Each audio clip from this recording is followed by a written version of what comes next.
इस वीडियो में मैं आपसे बात करूंगा राजस्थान एएनएम महिला स्टूडेंट के लिए बड़ी खुशखबरी सामने आई है। खुशखबरी ये है कि एएनएम भर्ती परीक्षा के लिए नई विज्ञप्ति आपको जल्दी देखने को मिलेगी। इसमें टोटल कितने पद होंगे, इसकी परीक्षा का आयोजन कब किया जाएगा, उसका रिजल्ट कब जारी होगा और विज्ञप्ति कब तक जारी होगी, इसके बारे में इस वीडियो में चर्चा करूंगा। और इसके साथ ही पिछली एएनएम जिसकी परीक्षा का आयोजन 3 फरवरी को आया था, उसकी परीक्षा के डीवी को लेकर भी अपडेट दूंगा कि डीवी है उसको लेकर क्या अपडेट है, क्या डीवी ऑनलाइन होगी ऑफलाइन होगी, डीवी के लिए आपको कौन कौन से डॉक्यूमेंट है वो तैयार करके रखने हैं। इन सब की जानकारी आपको इस यूट्यूब चैनल पर देखने को मिलेगी, इस वीडियो में देखने को मिलेगी। इसलिए चैनल जरूर सब्सक्राइब करें, नोटिफिकेशन भी ऑन रखिए ताकि एएनएम भर्ती परीक्षा से जुड़ी कोई भी अपडेट आए, चाहे छोटी से छोटी अपडेट आए या बड़ी से बड़ी अपडेट आए, चाहे वो नई विज्ञप्ति को लेकर हो या पिछली एएनएम के डीवी को लेकर कोई अपडेट हो, चाहे वो अपडेट विभाग की ओर से है या बोर्ड की ओर से है, सबसे पहले आपको इसी यूट्यूब चैनल पर देखने को मिलेगी। इसलिए चैनल जरूर सब्सक्राइब करें, नोटिफिकेशन भी ऑन रखिए ताकि जब भी मैं एएनएम एग्जाम से जुड़ी कोई भी अपडेट लेके आऊँ तो सबसे पहले आपके पास पहुंचे। और इसके अलावा इसकी पीडीएफ आपको हमारे टेलीग्राम चैनल पर देखने को मिलेगी, जिसका लिंक नीचे डिस्क्रिप्शन में दिया हुआ। अगर अभी तक आपने ज्वाइन नहीं किया तो आप जाके ज्वाइन कर सकते हो। तो चलिए वीडियो स्टार्ट करते हैं। वीडियो स्टार्ट करने से पहले एक बार वीडियो को लाइक कर लीजिए और चैनल जरूर सब्सक्राइब कर लीजिए। पहले तो मैं वीडियो में बात करूंगा नई एएनएम भर्ती कब तक आएगी, फिर उसकी परीक्षा का आयोजन कब होगा, उसमें पद कितने होंगे, उसका रिजल्ट कब फिर निकालेंगे इसके बारे में। और उसके बाद बात करूंगा जो आपके 4 फरवरी में आयोजित हुई थी, 3 फरवरी में आयोजित हुई थी एएनएम भर्ती परीक्षा, उसके स्क्रूटनी फॉर्म तो भरवा दिए गए, लेकिन अब डीवी विभाग द्वारा ऑनलाइन होगी या ऑफलाइन होगी, क्या डीवी स्टार्ट हुई है अभी तक नहीं हुई, इन सब की आपको जानकारी इस वीडियो में देखने को मिलेगी। इसलिए वीडियो को बिना स्किप किए कंप्लीट देखें। तो चलिए वीडियो स्टार्ट करते हैं। अगर अभी तक वीडियो को लाइक नहीं किया तो एक बार वीडियो को लाइक कर लीजिए, चैनल भी सब्सक्राइब के साथ नोटिफिकेशन भी ऑन रखना ताकि जब भी मैं एएनएम भर्ती परीक्षा से जुड़ी कोई भी अपडेट लेके आऊँ तो वो सबसे पहले आपके पास पहुँचे। तो आप देख सकते हैं जो आपको स्क्रीन पर दिखाई दे रहा तालिका ए में एनएचएम वैकेंट पोस्ट इन्फॉर्मेशन, यानी कि एनएचएम डिपार्टमेंट से जितनी भी पोस्टें खाली है उसके बारे में इंफॉर्मेशन बताने जा रहा हूं। और उसके बाद बात करूंगा आपके एएनएम भर्ती परीक्षा जो नई एएनएम आने वाली है उसकी एग्जाम डेट को लेकर, रिजल्ट को लेकर और विज्ञप्ति कब तक जारी होगी उसके बारे में। तो जैसा कि आप सभी को मालूम है, एनएचएम डिपार्टमेंट द्वारा इस साल आपके एग्जाम आयोजित किसने करवाया था, अधीनस्थ बोर्ड यानी कि RSMSSB बोर्ड ने कौन कौन से एनएचएम डिपार्टमेंट के एग्जाम आयोजित करवाए। एक सीएचओ करवाया था 3 मार्च को, और एक आपके एएनएम करवाया था, ये 3 फरवरी को कराया था। और जीएनएम भर्ती परीक्षा आयोजित कराई थी, ये भी आपके 3 फरवरी में आयोजित कराई। जीएनएम का तो डीवी ऑनलाइन कंप्लीट भी हो चुका है, लेकिन अभी तक लिस्ट है वो वापस से अधीनस्थ बोर्ड को नहीं आई है। जैसी लिस्ट आएगी उसके बाद वो फाइनल रिजल्ट जारी कर देंगे। और सीएचओ का डीवी शेड्यूल अभी चल रहा है, पहले चरण का कंप्लीट 29 तारीख को हो जाएगा यानी कि आज की डेट में। और उसके बाद जो दूसरा चरण है वो आपके 4 नवंबर से 29 नवंबर तक आयोजित किया जा रहा है। और उसके बाद एएनएम के बारे में भी मैं वीडियो को लास्ट में अपडेट दूंगा। उससे पहले नई एएनएम भर्ती परीक्षा के बारे में आपको बता देता हूँ टोटल कितने पद है। तो आप देख सकते हैं इस टेबल में सबसे पहले सीरियल नंबर लिखे हुए, उसके बाद नेम ऑफ पोस्ट है, उसके बाद टीएसपी यानी कि टीएसपी में कितने पोस्ट हैं, इसके बाद एनटीएसपी यानी कि नॉन टीएसपी यानी कि अनुसूचित क्षेत्र टीएसपी और गैर अनुसूचित क्षेत्र नॉन टीएसपी, तो इसमें कितने पद हैं। और total number of vacant post यानी कि टोटल कितने खाली पोस्ट हैं। उसके बाद आप देख सकते हैं एक्सपेक्टेड नंबर ऑफ कैंडिडेट यानी कि कितने कैंडिडेट एक्सपेक्टेड के आधार पर यह बता रहे हैं कि पिछली भर्ती में जिस हिसाब से आवेदन हुए उस हिसाब से ये बता रहे हैं। और उसके बाद एक्सपेक्टेड डेट ऑफ एग्जाम भी लिखा हुआ।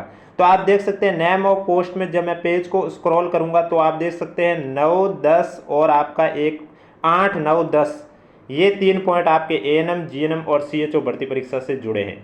तो आप देख सकते हैं पिछली एएनएम में आपको मैं बता देता हूं जो आपके फरवरी में एग्जाम आयोजित हुआ था उसमें आपके टोटल कितने पोस्ट थी आप देख सकते हैं।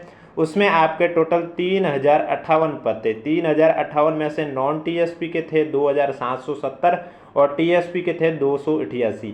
लेकिन अब 2025 में जो नई एएनएम भर्ती आने वाली है उसमें आपके टोटल कितने पद है। उससे पहले अगर वीडियो को लाइक नहीं किया तो एक बार वीडियो को लाइक कर लीजिए और चैनल जरूर सब्सक्राइब कर लीजिए।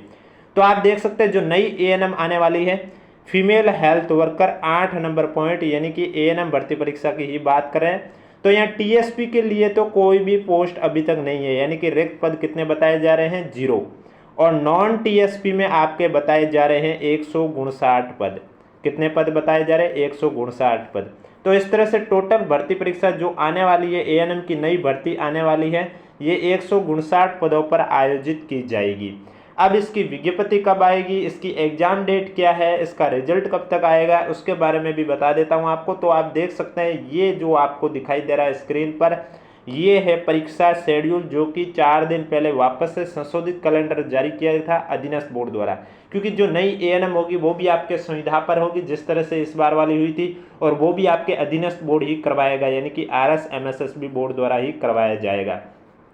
तो इसमें आप देख सकते हैं पॉइंट नंबर आप female health worker 46 number point में आप देख सकते हैं जहाँ स्पष्ट रूप से लिखा हुआ female health worker recruitment exam 2025 जो कि नॉन सीईटी के आधार पर है। इस परीक्षा की जो दिनांक एक्सपेक्टेड दे रखी है वो आप देख सकते हैं 5/6/2025 यानी कि 5 जून 2025 में इस परीक्षा का आयोजन किया जाएगा। और आगे यहाँ tentative dates of which merit list will be publish pre DV, यानी कि डीवी से पहले जो रिजल्ट आता है उसकी रिजल्ट की भी एक्सपेक्टेड डेट दे रखी है 13 अक्टूबर 2025, यानी कि आपकी जो नई एएनएम भर्ती है उसकी परीक्षा का आयोजन 5 जून को किया जाएगा। कब किया जाएगा? 5 जून को किया जाएगा। अगर अभी तक आपने वीडियो को लाइक नहीं किया तो एक बार वीडियो को लाइक कर लीजिए, चैनल सब्सक्राइब कर लीजिए, क्योंकि एएनएम भर्ती से जुड़ी कोई भी अपडेट आए, फिर वो नई विज्ञप्ति को लेकर आए या पिछली एएनएम की डीवी को लेकर कोई अपडेट आए, फाइनल रिजल्ट को लेकर आए, जो भी अपडेट आएगी चाहे छोटी से छोटी अपडेट हो या बड़ी से बड़ी अपडेट हो, आपको इस यूट्यूब चैनल के माध्यम से जरूर बताया जाएगा। तो आप देख सकते हैं इस परीक्षा का जो आयोजन है वो 5 जून 2025 में किया जा रहा है और प्री डीवी जो रिजल्ट है वो 13 अक्टूबर को जारी किया जा रहा है।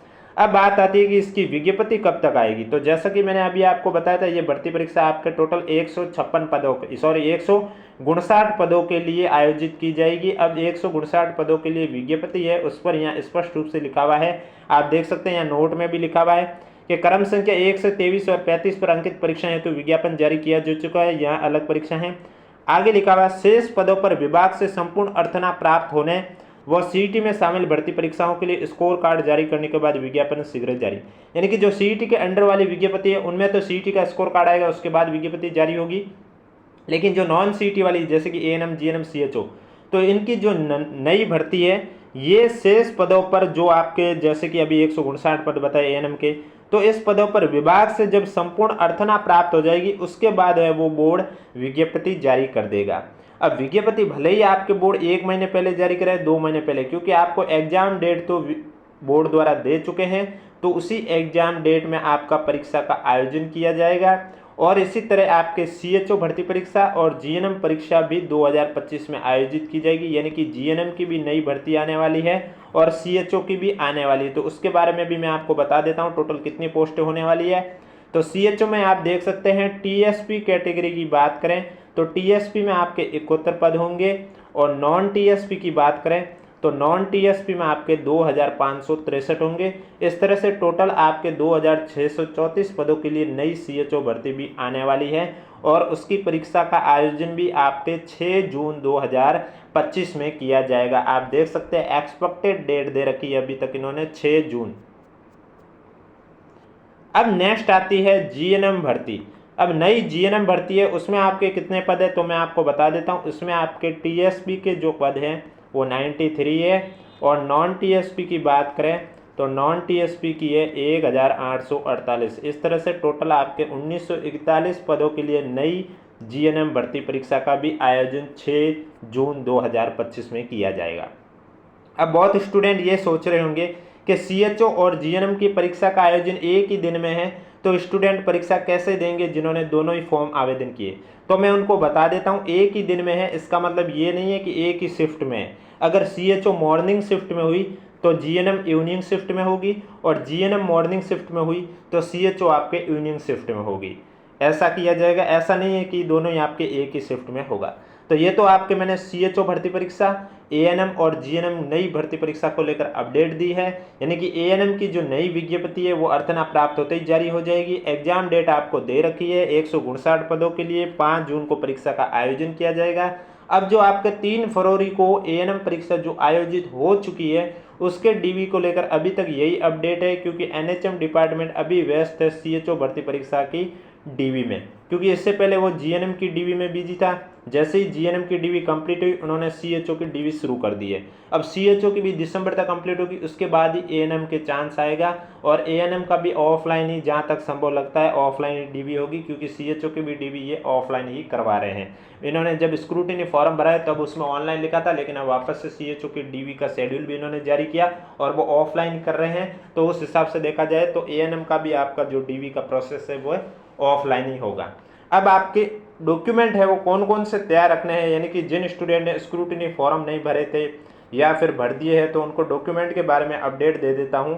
आपको 10th और 12th की अंक तालिका और प्रमाण पत्र दोनों तैयार रखना है। अब कभी कभी क्या होता है, किसी के पास अंक तालिका और प्रमाण पत्र एक ही होता है तो कोई प्रॉब्लम नहीं, किसी के पास अलग अलग होता है तो फिर उन्हें दोनों दिखाना होता है। अगर एक ही है तो फिर उसमें एक में ये दोनों चीज़ लिखी थी, क्योंकि प्रमाण पत्र को मेनली मांगा जाता है डेट ऑफ बर्थ चेक करने के लिए।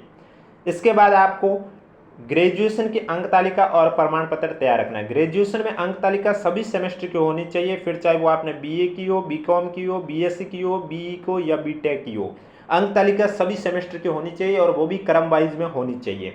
और उसके बाद आपको ग्रेजुएशन की डिग्री भी आपको दिखानी होगी जब आपका डीवी होगा।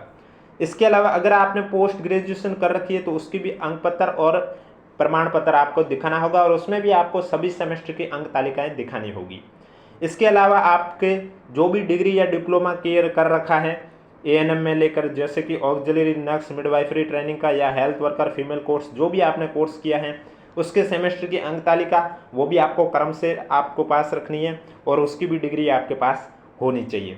इसके अलावा आपके पास आरएनसी का सर्टिफिकेट होना चाहिए या राजस्थान बोर्ड मेडिसिन के द्वारा जारी वैध प्रमाण पत्र जो भी है। इसके अलावा अंतिम संस्थान द्वारा जारी चरित्र प्रमाण पत्र भी आपके पास होना चाहिए, यानी कि आपने जहां से भी अंतिम शिक्षा प्राप्त की है वहां से आपका चरित्र प्रमाण पत्र आपके पास होना चाहिए।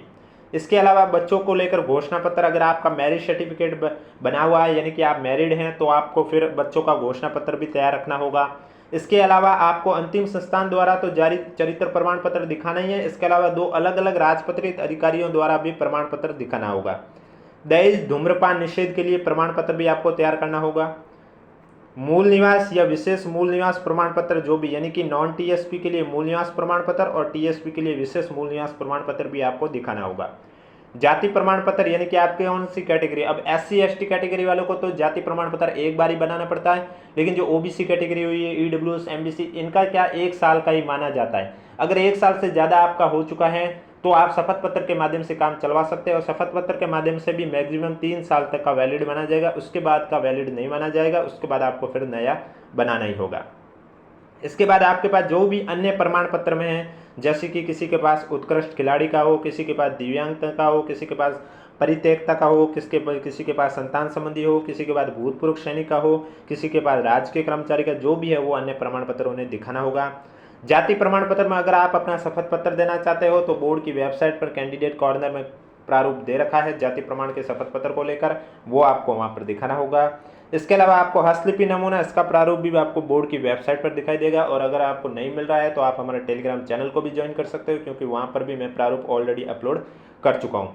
और इसके अलावा आपको शपथ पत्र भी लास्ट में लिखना होता है कि जो भी आपने दस्तावेज दिए वो सभी सही है, अगर उनमें कोई भी फर्जीवाड़ा पाया जाता है तो आप हमारे खिलाफ कार्रवाई कर सकते हो, ऐसा एक शपथ पत्र भी लिखवाया जाता है, वो भी आपको लिखना होता है और तैयार करना होता है। तो ये आपके थे जो कि एएनएम भर्ती परीक्षा आगे अगर डीवी ऑफलाइन होती है तो आपको कौन कौन से डॉक्यूमेंट तैयार करके रखने हैं उसके बारे में जानकारी दी है, और नई एएनएम भर्ती परीक्षा कब आयोजित की जाएगी, विज्ञप्ति कब तक आएगी, उसका रिजल्ट कब तक आएगा, उसमें पद कितने हैं उसके बारे में जानकारी दी। और इसी तरह एएनएम एग्जाम से जुड़ी पल पल के अपडेट जानने के लिए अगर अभी तक आपने हमारा चैनल सब्सक्राइब नहीं किया तो चैनल जरूर सब्सक्राइब करें, नोटिफिकेशन भी ऑन रखिए ताकि जब भी मैं नया वीडियो लेके आऊँ तो सबसे पहले आपके पास पहुँचे। और इसके अलावा अगर अभी तक आपने हमारा टेलीग्राम चैनल ज्वाइन नहीं किया तो लिंक नीचे डिस्क्रिप्शन में दिया हुआ, आप जाके ज्वाइन कर सकते हो।